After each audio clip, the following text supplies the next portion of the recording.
Okay, good morning, my late sweet ladies. Looking so great this morning. How has it been? Okay.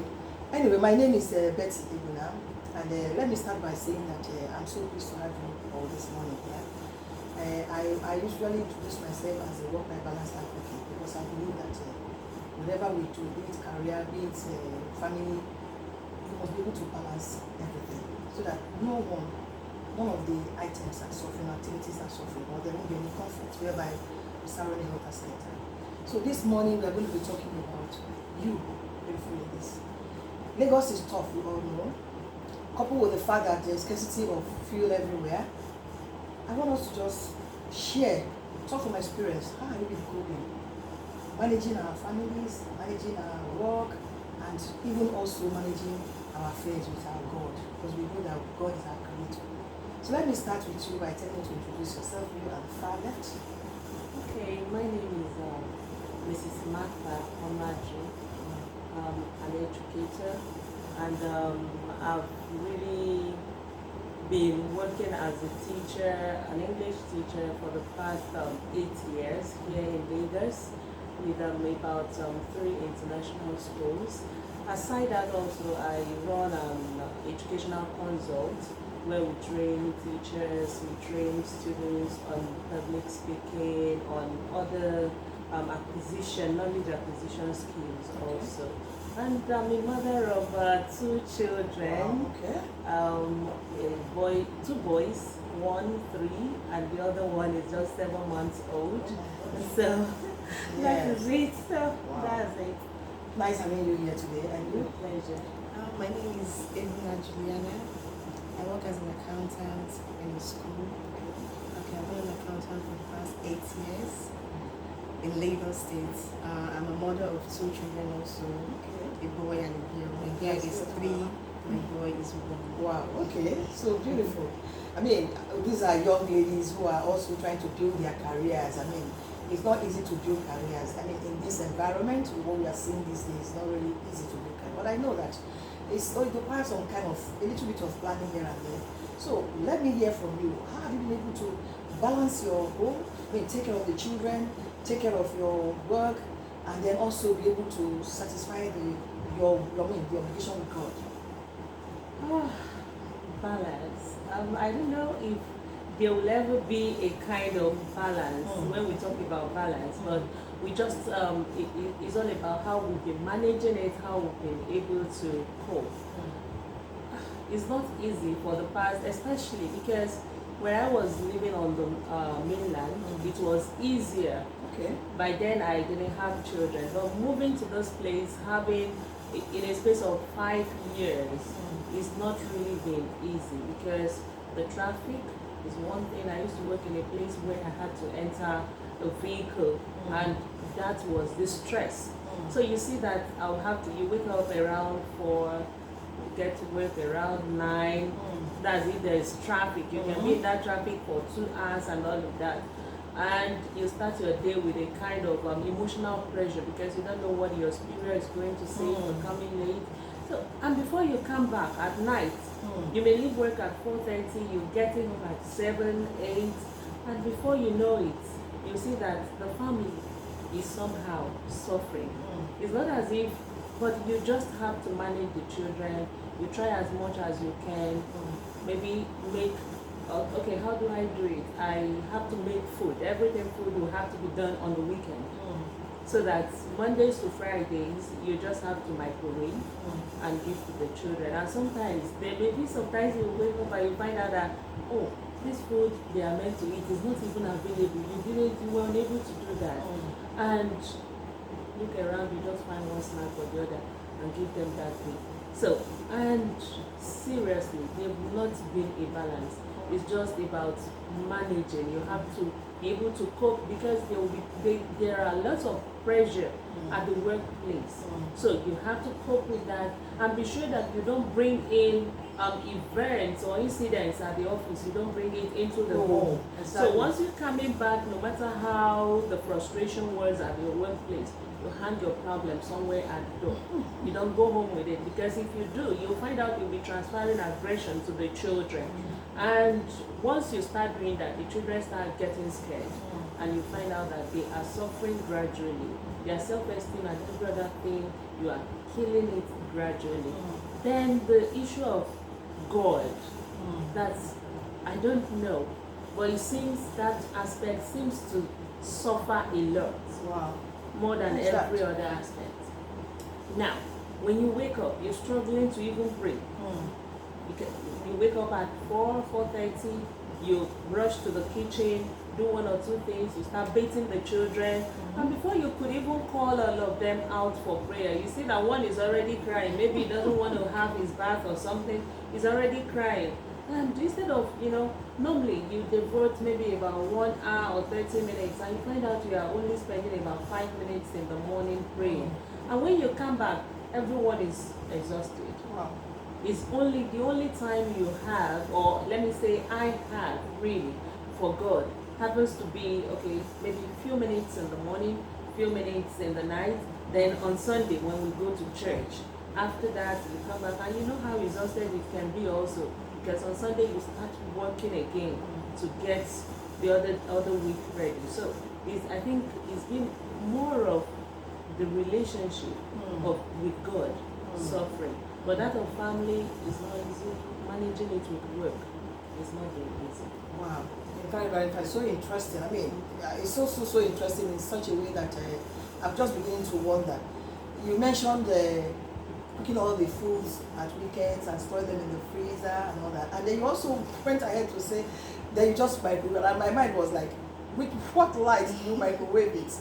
Except maybe you have a big jet that can carry your microwave. No, Anyway. really. So how do you do it? Because that's another point. Exactly. Sometimes the food will have to spoil. Everything in the fridge will have to spoil. Maybe before, because in this area we manage lights. Maybe you will have lights weekends, or we have night subscription, kind of. So you may have light about 2-3 hours at night. Yeah. So that's what you're going to manage. And even if you turn on the gen, where do you even see the fuel Exactly. to turn on the gen? So most times we still, it's not, I must say, the food gets to spoil. But the little things, you have stew in the fridge. If the stew gets very chilled on Saturday or Sunday, it can still last you till Friday. Okay. Yeah, till Friday. That's Just okay. wake up in the morning, take a little portion, microwave, or if You there is warm no it, light, you you warm warm it. it, and that's it. Wow. So much, so much to talk about really. But so interesting. So let's hear about you, Julie. How have you been able to cope with yours? She has said most of it. In my own case, it got easier. I used to be on the mainland just like her, but it got easier for me after I moved to the island, because I started living very close to my place of work. Oh, that's So good. at first it was easy. My house is not far from my work. Children started coming, and being that I work in a school, I get to go with my children to the same school I work. But of late, it's not been easy. Okay, back then when it was easier, praying, we have enough time, we devote enough time for praying and all. But recently, because of the traffic situation, they've been working on the road where I stay, so the traffic has been terrible. So we tend to rush out of the house. Once the children wake in the morning, they're throwing tantrums, they don't want to bathe because they're sleeping late, and they get to wake up very early. So it's been a challenge. So most times praying, we just devote like 5 minutes to just do the prayer fast. So the spiritual aspect of it is what is So actually that's exactly what suffering. he's suffering now. So how are we going to do this? I mean, we have to find a way around it. Yeah, because I know that, yes, we have to go to work. We have to bathe the children. We have to do the cooking. But again, the person who has given us all this, we will not allow him to suffer most. So I think, in my own opinion, I know that, well, I'm not going to talk about myself, because if I start talking about myself, I mean, it's going to be a long talk. But let's look at young mothers like you, who have just started family. Your husband is there. You have to take care of our husbands anyway, because as far as I'm concerned, they are still one of our babies. In fact, they are the senior babies, if you ask me. So we still have to take care of them. But I think maybe what we should start thinking now is, how we should be able to bring in our husbands into helping out in these chores of the house. Not really going to wash plate for us, I didn't say that. But it's managing the children. I know we have house helps. Some of us have house helps. Some of us don't even have. Some because of the strength they say they don't want. So if you don't have house help, does it mean that the woman will do the job alone? So where does the man come in here? Have you been thinking about how the husbands can help us? Like they do overseas. We find overseas that the husbands there help their wives in certain chores of the house. In fact, there's like a timetable where the husband knows what he or she is supposed to do at any particular time. Because otherwise, that aspect of God will continue to suffer. That's what I think. And we cannot afford to allow that to continue because He is the one that's giving us everything that we own today. And I'm not saying that because of Him too, we should not go to work. But I'm thinking, is there no way we can, wrap around this to give Him that prominence that He still needs in our life? What do you think, Mrs. Elector? What do you think? Okay, on the aspect of the husband, Yes. when I was working somewhere around Olukola, that's around Lagos Business School. Okay. When I was working around there, it was somehow easier to give time to God because then my husband was not doing a regular job, he was doing his own job. Okay. So he helps out, Okay. bathing, then I had just one child, bathing the child, getting him ready, and it was when he got a regular job that it became I had to resign from my job over there. Wow. Just for this, because of this whole issue.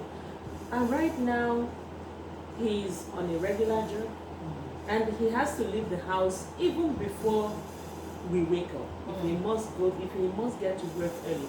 So you find out that, yes, he wants to help. And I know also about lots of husbands that really want to help. But they end up waking up. Some of them will leave the house at 4. Some will leave at 4:30. Especially those of them that work around Lekki. Yes. So they won't be there to help at the end of the day. And we end up even coming back before that.